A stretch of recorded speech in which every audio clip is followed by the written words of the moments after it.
जय हिंद मेरे प्यारे विद्यार्थियों, मैं दीपक सर आप सभी को अपने YouTube चैनल में हार्दिक स्वागत करता हूं।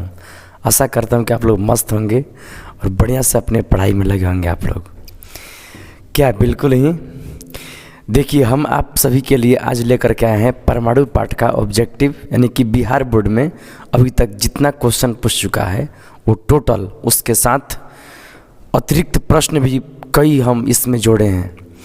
तो चलिए बढ़िया से समझिए और एकदम साथ में बनाइएगा। इतना देखने के बाद ना आपको कहीं भी इसमें दिक्कत नहीं लगेगा और इस तरह के क्वेश्चन आप अच्छे से कर सकते हैं। तो चलिए शुरू करते हैं 12th क्लास के इस NCERT के अध्याय 12 का, यानी कि परमाणु पाठ के सभी ऑब्जेक्टिव का। देखिए फर्स्ट क्वेश्चन हम लोग के पास आ गया। रदरफोर्ड के अल्फा कण प्रकीर्णन प्रयोग में जिस बल के कारण अल्फा कण प्रकीर्णित होते हैं। अल्फा कण प्रकीर्णित मतलब होता है बिखरते हैं। तो आप लोग देखे होंगे कि ऐसे होता है, सोने का पतला परमाणु लिया जाता है ना, पतला पत्थर लेते हैं, उसका ये एक परमाणु है ना, ये नाभिक होता है। और जब इसमें से अल्फा कण गुजारते हैं तो अल्फा कण ना कैसे होते हैं, ऐसे आकर के ऐसे भाग जाते हैं, इधर से आते हैं इधर भाग जाते हैं, ऐसे मतलब कि भागने लगते हैं, है ना। बहुत सारे कण तो सीधे भी जाते हैं और बहुत कम कण लौटते भी हैं। तो इसमें जो प्रकीर्णित हो रहे जो कि बिखर जा रहे हैं, वो क्यों बिखर रहे हैं? तो देखिए अल्फा कण पर ना क्या होता है, अल्फा कण पर प्लस चार्ज होता है, प्लस, नाभिक भी प्लस है। तो जब अल्फा कण जा रहा है तो प्लस प्लस में विकर्षण हो रहा है, इसीलिए ये अल्फा कण यहाँ से अगर चलेगा तो प्लस है, ये यहाँ चल के आएगा तो प्लस है, तो प्लस प्लस में विकर्षण होगा तो इधर आ जाएगा। यानी कि प्रकीर्णन होता है किसकी वजह से, तो प्लस प्लस में विकर्षण, यानी कि कूलम्ब बल इसको कहा जाता है ना। जब आवेशों के बीच बल लगे ना तो उसको कहते हैं कूलम्ब बल। तो ये कूलम्ब बल से या विद्युत बल भी कह सकते थे, उस बल से ऐसा हो रहा है। समझ गए? चलिए नेक्स्ट क्वेश्चन पे चलते हैं। नाभिक की त्रिज्या की कोटि है। देखिए नाभिक की त्रिज्या का अनुमान जो लगा थे ना, रदरफोर्ड भी लगाए थे नाभिक की त्रिज्या का अनुमान, है ना, ऊर्जा के आधार पर। तो कितना, तो 10⁻⁻15 मीटर होता है। नाभिक का त्रिज्या की जो कोटि होता है वो 10⁻⁻15 मीटर का होता है। देखिए हाइड्रोजन परमाणु में इलेक्ट्रॉन का न्यूनतम कक्षीय कोणीय संवेग होगा। न्यूनतम कोणीय संवेग, तो जरा गौर करिए, कोणीय संवेग का सूत्र क्या होता है? बोर ने कहा था कि कोणीय संवेग जो होता है ना, इलेक्ट्रॉन का कोणीय संवेग कक्ष में, वो NH/2π होता है। तो ये क्या कह रहा है? कह रहा है कि न्यूनतम कोणीय संवेग, तो न्यूनतम के लिए n का मान हम सबसे छोटा लेंगे। तो n का मान कक्ष की संख्या है, तो n का मान सबसे छोटा लें। अगर हम n का मान छोटा पूर्ण संख्या में 1 ले लें तो 1 गुने H/2π, यानी कि H/2π आ जाएगा। C नंबर आपका सही हो रहा है। न्यूनतम कोणीय संवेग H/2π हो जाएगा। देखिए नेक्स्ट क्वेश्चन है, परमाणु में वृत्तीय कक्षा में इलेक्ट्रॉन किस बल के कारण घूमते हैं? देखिए परमाणु हो गया ना, परमाणु में वृत्तीय कक्षा में इलेक्ट्रॉन किस बल के कारण घूमते हैं? इलेक्ट्रॉन वृत्तीय कक्षा में घूमते हैं, है ना, तो किस बल के? तो नाभिक में प्लस होता है और यहाँ पर इलेक्ट्रॉन होते हैं माइनस।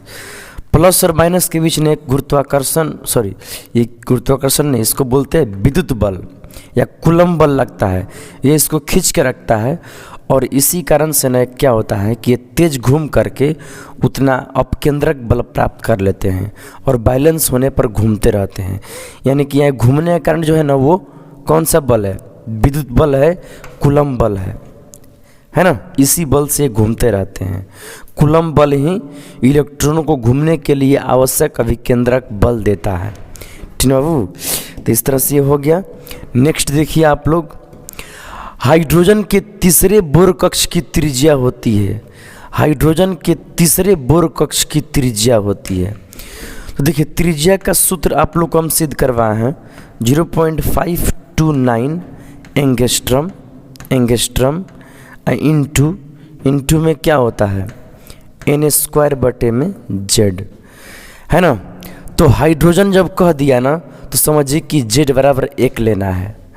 और तीसरे बोर कक्ष लिखा ना, तीसरे बोर कक्ष, तो इसका मतलब कि n बराबर ना 3 लेना है। तो चलिए n के जगह पर 3 लीजिए और यहाँ पर कितना लेना है 1 लेना है, तो कितना आ जाएगा 0.529 है ना एंगस्ट्रम गुणे n का मान 3 लेना है, तो 3² बटा में 1, तो ये हो जाएगा तितली के 9 से गुना कर दीजिएगा इसमें ना, तो करके देख लीजिए कितना आता है 9 × 5 = 45 लगभग, गुना कर ले लीजिएगा, ये ए नंबर आंसर इसका आएगा, ठीक ना। तो इस तरह से ये हो गया आपका। नेक्स्ट क्वेश्चन देखिए, जेड परमाणु क्रमांक वाले, एकदम अच्छे से देखिएगा, हम ऐसा बताएंगे ना कि आपको कहीं दिक्कत नहीं होगा और इस तरह का सभी क्वेश्चन आप कर पाइएगा, है ना। देखिए आप लोग अपने से भी थोड़ा थोड़ा ट्राई करिए अगर कहीं पर लग रहा है तो। देखिए जेड परमाणु क्रमांक वाले परमाणु की, है ना, किसी दी गई कक्षा में इलेक्ट्रॉन की ऊर्जा अनुक्रमानुपाती होती है।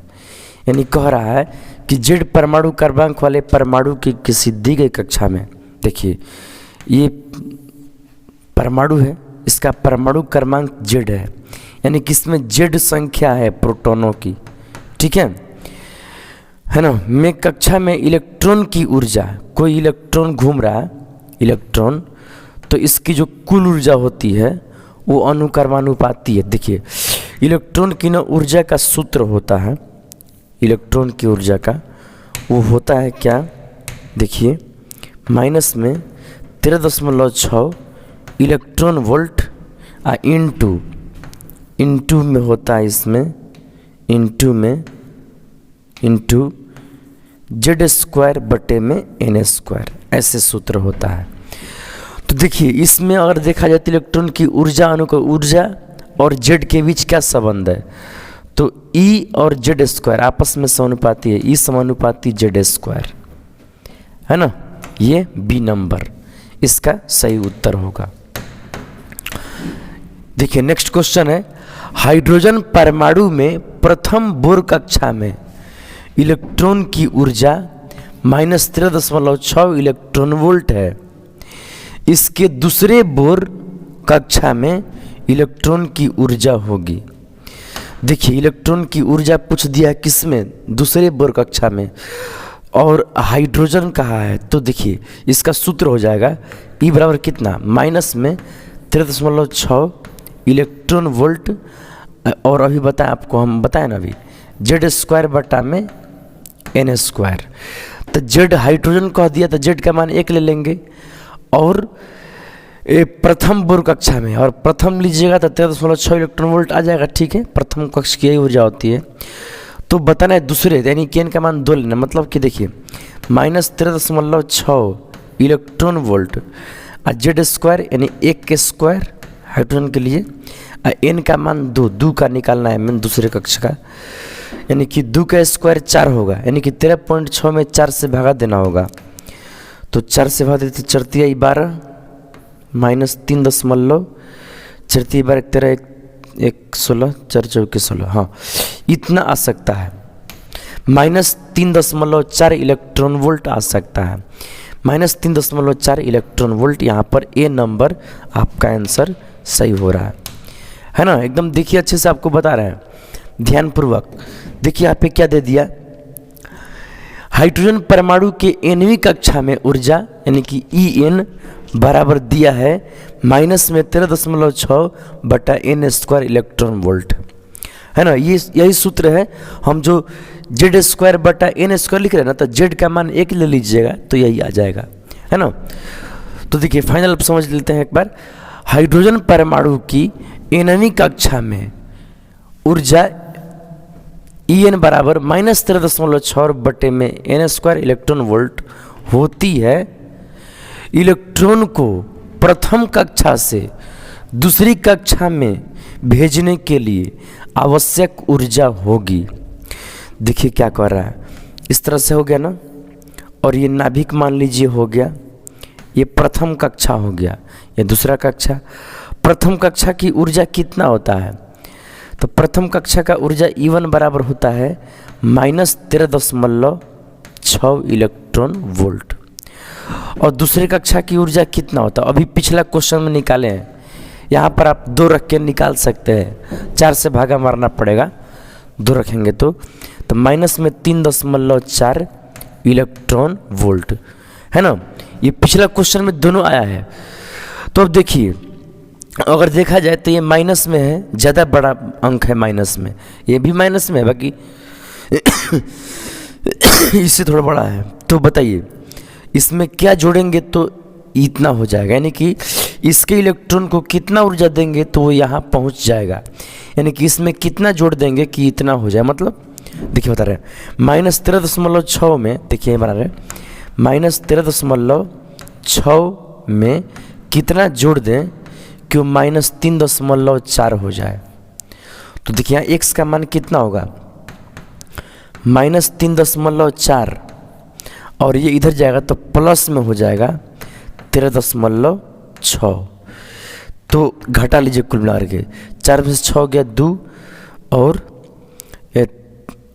13 में से 4 3 गया ना, कितना हो जाएगा 10 ना, 10.2 इलेक्ट्रॉन वोल्ट होगा कुल मिला के। 10.2 इलेक्ट्रॉन वोल्ट कहीं दिया है? हाँ यहाँ पर दिया है C नंबर पे, देखिए ये सही हो रहा है। यानी कि इसके प्रथम कक्षा के इलेक्ट्रॉन को ना अगर 10.2 ऊर्जा दे देंगे तो कुल ऊर्जा का जोड़ इतना हो जाएगा, तो अब वो इस स्थान से इस स्थान पर चला जाएगा, है ना। बोर मॉडल में पढ़ते हैं हम लोग ना कि जब इलेक्ट्रॉन को ऊर्जा दिया जाता है तो इलेक्ट्रॉन अपने कक्ष को छोड़ करके उच्च कक्ष में जाने लगता है ना। तो वही बात यहाँ पर हो रहा है, ठीक है। इस तरह से हो गया, थोड़ा सा गौर करिएगा, बड़ा तबीयत ठीक नहीं है, ठंडा का मौसम भी है, खांसी उसी सब हो गया हमको। देखिए 16 इलेक्ट्रॉन वोल्ट ऊर्जा का फोटोन हाइड्रोजन परमाणु को मूल ऊर्जा स्तर में आयनित करता है, आयनित करता है। परमाणु से बाहर जाने वाले इलेक्ट्रॉन की, है ना, इलेक्ट्रॉन की गतिज ऊर्जा होगी। देखिए तो कैसे ये हो सकता है क्वेश्चन, जरा गौर कीजिएगा इसको, देखिए अच्छे से।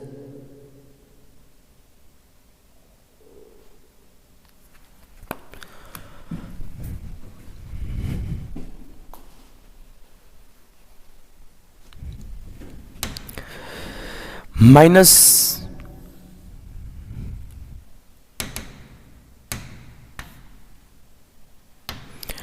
देखिए नेक्स्ट क्वेश्चन, 16 इलेक्ट्रॉन वोल्ट ऊर्जा का फोटोन हाइड्रोजन परमाणु को, है ना, मूल ऊर्जा स्तर में आयनित करता है।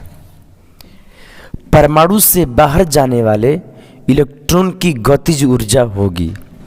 देखिए क्या कर रहा है, कह रहा है कि इतना ऊर्जा न का फोटोन आया और हाइड्रोजन परमाणु के मूल ऊर्जा स्तर में आयनित कर दिया। देखिए ये नाभिक है मान लीजिए, और इसके चारों तरफ हाइड्रोजन का परमाणु का एक कक्षक है। तो मूल कक्षक किसको बोलते हैं? तो प्रथम कक्ष को। हाइड्रोजन के पास ना मेन कक्ष प्रथम कक्ष होता है, उसी में इलेक्ट्रॉन घूमता है। तो जो मूल ऊर्जा स्तर है उसी में इतना पावर का फोटोन आके गिर गया, यानी कि इसके इलेक्ट्रॉन को इतना ऊर्जा मिल गया। इसके पास पहले से ऊर्जा कितना है? इसके पास पहले से ऊर्जा है कितना? 13.6 माइनस में 13.6। अब उसको ऊर्जा मिल गया कितना? 16 इलेक्ट्रॉन वोल्ट का। इसके पास पहले से ऊर्जा होता है 13.6, और तब तक क्या हो कि एक फोटोन आया और इस पर आके हिट कर दिया, तो इसको फोटोन का ऊर्जा ही मिल गया। तो इसके पास कुल ऊर्जा कितना हो जाएगा? तो इसको माइनस इतना प्लस इतना कर लीजिए, देखिए कितना आता है ये आपका कितना आ जाएगा? ये आपका आ जाएगा 4 है ना, 15 में से 13 गया 2 इतना, और ये ऊर्जा तो प्लस में हो चुका है। याद रखिए, जब ऊर्जा प्लस में हो जाए तो इसका मतलब ये हुआ कि इलेक्ट्रॉन अब नाभिक के आकर्षण से बाहर भाग जाएगा। जब तक ऊर्जा माइनस में रहता है इलेक्ट्रॉन नाभिक की ओर आकर्षित रहता है, जब ऊर्जा प्लस में होता है तब इलेक्ट्रॉन नाभिक की ओर आकर्षित न होकर के परमाणु से बाहर चला जाता है। तो उत्सर्जित देखिए क्या लिखा है, परमाणु से बाहर जाने वाले इलेक्ट्रॉन की गतिज ऊर्जा होगी तो वो इसी ऊर्जा से भागेगा, यानी कि डी नंबर यहाँ पर सही हो रहा है। ठीक है, नेक्स्ट क्वेश्चन है, बोर के हाइड्रोजन परमाणु के सिद्धांत से nth कक्षा में विद्यमान इलेक्ट्रॉन के लिए इनमें से कौन सही है ना। देखिए ये तो क्वेश्चन बहुत पुराना क्वेश्चन है, इसमें देखिए तो कैसे बनेगा ये। रेखीय संवेग, रेखीय संवेग किसे कहते हैं, एम भी को बोलते हैं, एम भी। ऐसे तो कोणीय संवेग होता है एम वी आर बराबर एन एच बटा में 2 पाई, एन एच बटा में 2 पाई। तो अगर कह रहा है केवल संवेग तो इतना हुआ, तो क्या संवेग और एन समानुपाती है ना, तो व्युत्क्रमानुपाती किसे कह रहा है, ये वाला तो गलत कह रहा है। ये कह त्रिज्या समानुपाती एन, तो देखिए त्रिज्या का ही मामला आपको बताते हैं। कितना था 0.529 एंगस्ट्रॉम इंटू कैसे था, इंटू में था n स्क्वायर बाई जेड, ऐसे था ना। तो त्रिज्या और n समानुपाती कह रहा है, नहीं ये वर्ग के, ये ऐसा होना चाहिए था n स्क्वायर, तो ये भी ठीक नहीं है। ये भी मतलब कि n स्क्वायर देगा तब ना मानते, ये भी उचित नहीं है। देखिए गतिज ऊर्जा, गतिज ऊर्जा कह रहा है कि व्युत्क्रमानुपाती होता है n स्क्वायर का। देखिए तो गतिज ऊर्जा का कैसे हाल है, गतिज ऊर्जा का हालचाल जरा देख लिया जाए। देखिए ऊर्जा, कोई भी ऊर्जा हो उसका होता है माइनस में 13.6 electron volt into Z square बटे में एन स्क्वायर। देखिए ई और एन स्क्वायर व्युत्क्रमानुपाती है, हाँ तो ये सी नंबर बिल्कुल सही हो रहा है। और डी नंबर कोणीय संवेग समानुपाती एच बाई कोणीय संवेग समानुपाती एन। देखो वो एक पूरा मिला के ना कोणीय संवेग होता है, पूरा मिला के एम वी आर को कोणीय संवेग, तो कोणीय संवेग एन के समानुपाती होता है, कोणीय संवेग एन के समानुपाती, ये डी सही है। तो गड़बड़ हो गया ना, दो सही हो गया। तो याद रखिए जो कुछ प्रश्न आते थे पहले है ना 2010 में, 2011 में, 2012 में भी यहाँ तक कि कुछ प्रश्न आए हैं जिनमें ना एक से अधिक सही रहते थे। अब ऐसा नहीं आएगा है ना, निश्चिंत रहिए। पहले ऐसा क्वेश्चन आते थे जिसमें एक से अधिक सही रहता था और सबको टिक करने पर आपको नंबर मिलते थे। हाँ बड़ा कठिन था उस समय पैटर्न। अब देखिए आपके समझ आसान है। देखिए बोर का आवृत्ति शर्त होता है, बोर का आवृत्ति का शर्त, तो बोर में वही ना वो E(2) एच न्यू होता है, एच न्यू। ये याद रखिए भी नहीं है, ये न्यू एक तरह का होता है ना। या E2 - E1 भी कई जगह लिखा रहता है, तो आप इसके निश्चिंत रहिएगा है ना। ऊर्जाओं का अंतर एच न्यू के बराबर होता है, यही होता है ना। यानी कि इसमें कहते हैं हम लोग कि देखिए ऐसे होता है, ये नाभिक हो गया, ये ऑर्बिट हो गया। मान लीजिए कि ये वाला E1 कक्ष है, ये E2 कक्ष है। देखिए तो इलेक्ट्रॉन अगर यहाँ से चल करके इस पर आता है ना, तो उस समय ना कुछ ऊर्जा यहाँ से रिलीज करता है, कुछ ऊर्जा यहाँ से बाहर निकालता है। तो वही E1 - E2 बराबर एच न्यू होता है। ये E1 - E2 बराबर एच न्यू है ना, यही होता है यहाँ पर। चलिए हो गया। नेक्स्ट क्वेश्चन पे चलते हैं हम लोग। रिडबर्ग नियतांक का मात्रक है। देखिए रिडबर्ग नियतांक RH होता है ना बाबू, इसका मतलब 1.097 करके होता है, गुणा 10⁻7 मीटर इनवर्स होता है। आप लोग को पता होगा इसका मान और मात्रक भी, ये नंबर यहाँ पर सही हो रहा है। ठीक है, नेक्स्ट क्वेश्चन है रिडबर्ग नियतांक की विमा है। रिडबर्ग नियतांक की विमा है तो मात्रक तो मीटर इनवर्स था ना, तो विमा भी L इनवर्स होगा। देखिए L इनवर्स कहाँ दिया है, फर्स्ट में तो दिया है m का पावर 0, L का पावर -1 और T का पावर 0। जिसका पावर 0 है उसको आप हटा हुआ ही मानिए ना, m के पावर 0 का मान इससे 1 होता है, तो 1 L के पावर -1, तो 1 गुना एल के पावर -1 गुना 1 तो कितना आएगा, ये एल के पावर -1 आ जाएगा इतना, तो सही है। यहाँ देखिएगा तो एम के पावर 0 एल टी के पावर -1 नहीं, इसमें टी का बात नहीं था, यहाँ पर ए नंबर सही है। ठीक ना, अच्छे से मिला लीजिए सारे ऑप्शन को। देखिए किसी विद्युत चुंबकीय विकिरण की ऊर्जा 13.2 किलो इलेक्ट्रॉन वोल्ट है। यह विकिरण जिस क्षेत्र से संबंधित है वह है, बताइए विकिरण किस क्षेत्र से संबंधित है। देखिए 13.6 किलो इलेक्ट्रॉन वोल्ट का क्या है, विकिरण है। तो जरा गौर करिए, इसको हम यहाँ पर अच्छे से बताते हैं। देखिएगा एक सूत्र होता है E बराबर एच न्यू होता है, तो हम कह सकते हैं E बराबर एच न्यू बराबर होता है C बाई लेमडा ऐसे। तो देखिए E का मान दिया है इस सवाल में ना, 13.6 ऊर्जा दिया है, हम लोग को लेमडा निकाल लेते हैं तभी पता चलेगा। देखिए ऐसा कर सकते हैं E लेमडा बराबर एच सी, तो आपका लेमडा बराबर हो जाएगा एच सी बटे में E, तो आपका लेमडा बराबर हो जाएगा, H का मान मांग रहा है ना, H का मान कितना होता है 6.62 इंटू 10⁻⁻34 और C का मान, C प्रकाश का चाल है 3 × 10⁸, H प्लैंक नियतांक है ना। E ऊर्जा, तो ऊर्जा कितना दिया है, ऊर्जा दिया है कितना 13 कितना था भाई 13 देखिए तो 13.2 किलो इलेक्ट्रॉन वोल्ट है 13.2 किलो इलेक्ट्रॉन वोल्ट। तो देखिए हम इसको बदल सकते हैं, देखिए 13.2 किलो को बोलते हैं 10⁻3, इलेक्ट्रॉन वोल्ट का मान लिखा सकता है। रुकिए यहाँ पर मान लिख देते हैं उसका ना, देखिए तो वही लिख रहा है मैं आपको, ई का मान कितना 13.2 किलो का मान 10⁻3 और इलेक्ट्रॉन वोल्ट को भी तोड़ देंगे तो 1.6 इंटू 10⁻⁻19। अब इसी को हल करिएगा तो लेमडा निकलेगा। देखिए लेमडा कितना आएगा, हम अगर थोड़ा सा हल कर दें, देखिए 3 दूनी 6, 6 3 18, 1 19 और क्या होगा गुणे 10⁻34 प्लस 8, तो ये आपका हो जाएगा 26। थोड़ा देख लिए तो अच्छा, और नीचे देखिए ये 16 दूनी 32 के 2 3, 16 48, 49 85 51, 1 5, 16 कम 16 और 5 21, दशमलव के बाद 1 अंक 2 अंक के बाद ऐसे हो जाएगा।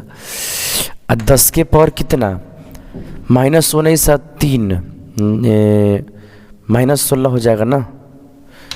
देखिए तो इसका अब भागा दीजिएगा इन दोनों का 19.86 में और 21.12 से, इधर 10 के पावर कितना -26 अब प्लस 19, -26 अब प्लस 16 बल्कि,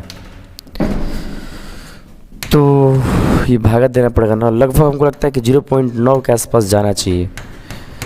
और 10 के पावर कितना -10 है ना, और ये किस में है लेमडा है तो मीटर में है, ऐसा ही मात्रा किसका मीटर में चलेगा। तो देखिए कितना ये हो जाएगा 0.9 एंगस्ट्रम कह सकते हैं।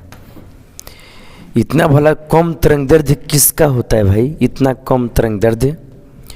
आपको हम बता दें एक बात इस पर स्केल के ऊपर, तो देखिए ऐसे होता है, यहाँ पर मान लीजिए कि दृश्य प्रकाश का बैगनी रंग है, बैगनी, यहाँ मान लीजिए दृश्य प्रकाश का लाल रंग है, इसको बोला जाता है दृश्य प्रकाश।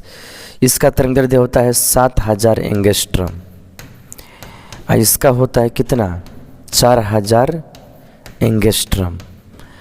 इधर जाएंगे तो अवरक्त प्रकाश मिलता है, और अवरक्त का कितना होता है तरंगदैर्ध्य 7000 से ज़्यादा 8000 9000 10000 15000 ये सब होता है ना।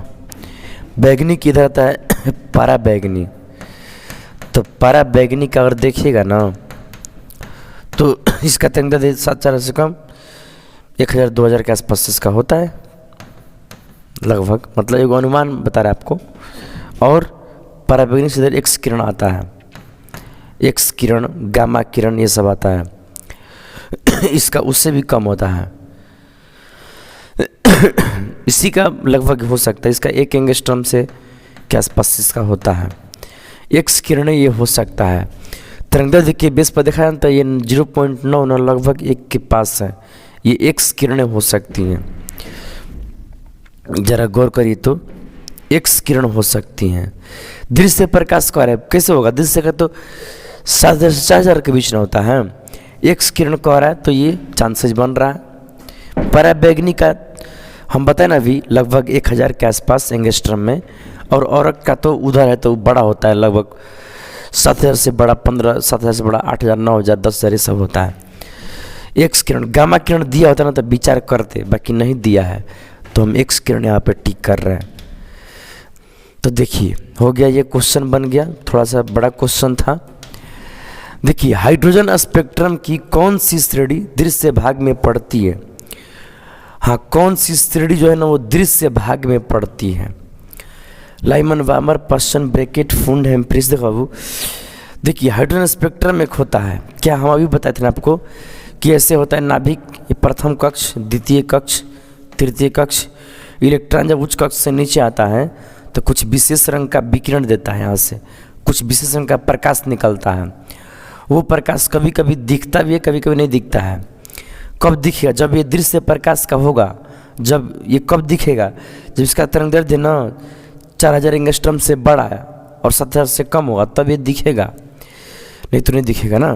तो दृश्य भाग में कौन सा आता है? दृश्य भाग में, तो दृश्य भाग में ना वामर श्रेणी आता है, वामर श्रेणी। ये वामर श्रेणी होता है जो दृश्य में आता है। वामर श्रेणी किसे बोलते हैं? जब इलेक्ट्रॉन ना उच्च कक्ष से दूसरे कक्ष में आते हैं। ये 1 कक्ष है, ये 2 कक्ष है, ये 3 कक्ष है। तो इलेक्ट्रॉन अपने उच्च कक्ष से दूसरे में आते हैं तो वामर श्रेणी होता है, और वामर श्रेणी ही दिख सकता है, यही दृश्य भाग में आता है। ठीक है, वामर श्रेणी। देखिए नेक्स्ट क्वेश्चन हम लोग का, नेक्स्ट क्वेश्चन पर चलते हैं। हाइड्रोजन स्पेक्ट्रम में जब संक्रमण किसी उच्च कक्षा से दूसरी कक्षा में होता है तो क्या होता है? वामर श्रेणी, यही बताया है। उच्च कक्षा से दूसरे में आएगा तो उसको वामर श्रेणी बोलते हैं, है ना। उच्च कक्षा से दूसरे में आएगा तो क्या बोलेंगे? वामर श्रेणी। ऐसे आपको और शॉर्टकट में बता दें कि कैसे कैसे सब श्रेणियाँ होती हैं, तो संक्षिप्त परिचय ले लीजिए। देखिए ऐसे होता है, ये नाभिक हो गया और इलेक्ट्रॉन आएगा।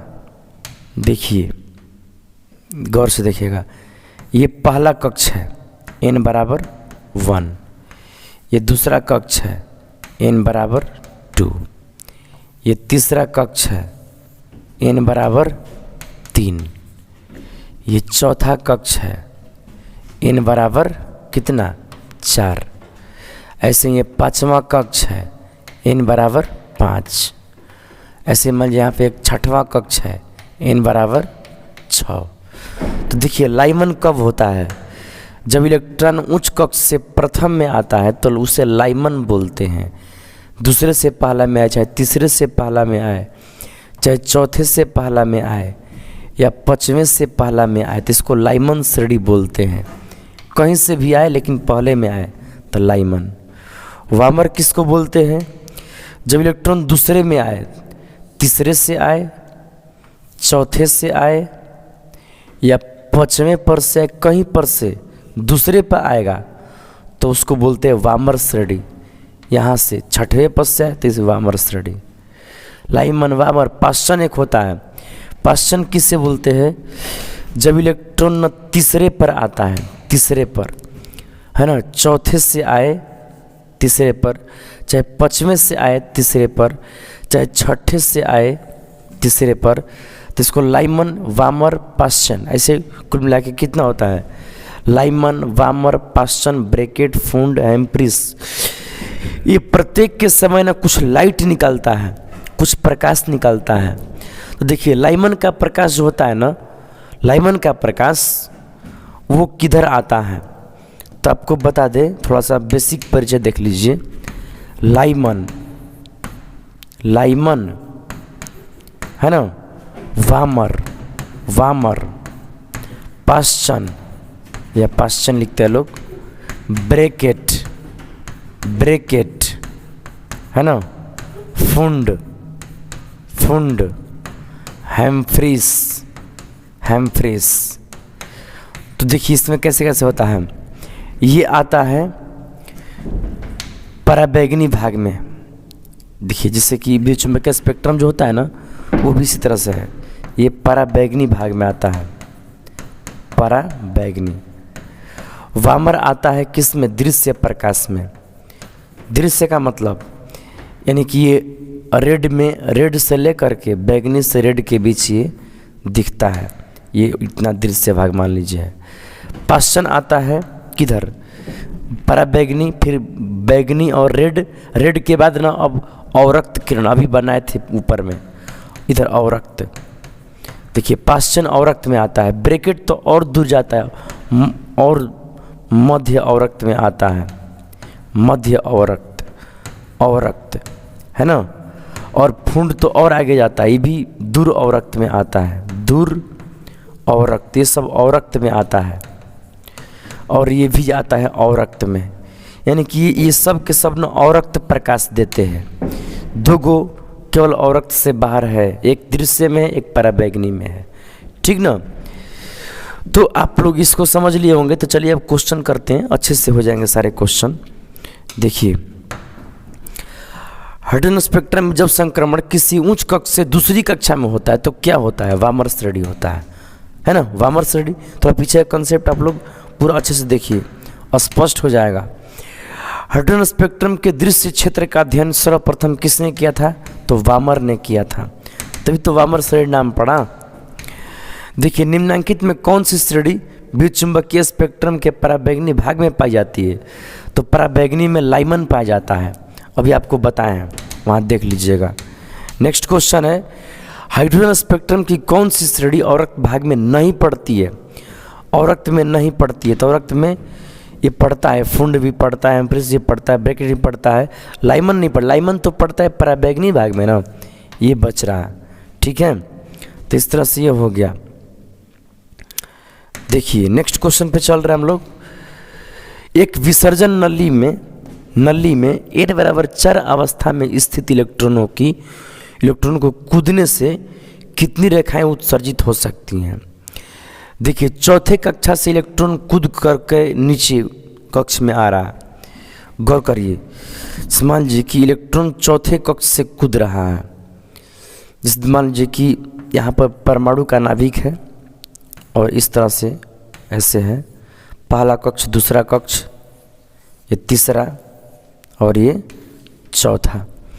इलेक्ट्रॉन चौथे पद से कूद रहा है, समझिए पहले पर आ रहा है, तो यहाँ से आए, चाहे यहाँ से आए, चाहे यहाँ से, पहले पर आया है ना, दूसरे पर बना रहे हैं। अब दूसरे पर कहाँ से आ सकता है, दूसरे पर आना हुआ तो यहाँ से दूसरे पर आएगा, यहाँ से दूसरे पर आएगा, तीसरे पर आना हुआ तो यहाँ से आएगा तीसरे पर।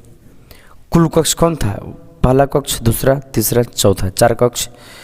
तो रेखाएं कितनी बन पा रही हैं, 1 2 3 4 5 6 रेखाएं बन रही हैं, मतलब 4 गो ऑर्बिट है। कुल मिलाकर सोचिए कि किसी परमाणु में 4 ही गो ऑर्बिट है, तो उनसे कुल कितने रेखाएं आप बना सकते हैं, तो वही हम बना रहे हैं। यहाँ पर पहला पर बना 3 गो, दूसरा बन पा रहा है 2 गो, तीसरा पर 1 ही बन पाएगा, चौथा पर कहाँ से आएगा, 4 गो कक्ष का बात हो रहा है। तो कितनी रेखाएं, 1 2 3 4 5 6 रेखाएं बनेंगी, तो यहाँ पे 6 हम लोग टिक करेंगे।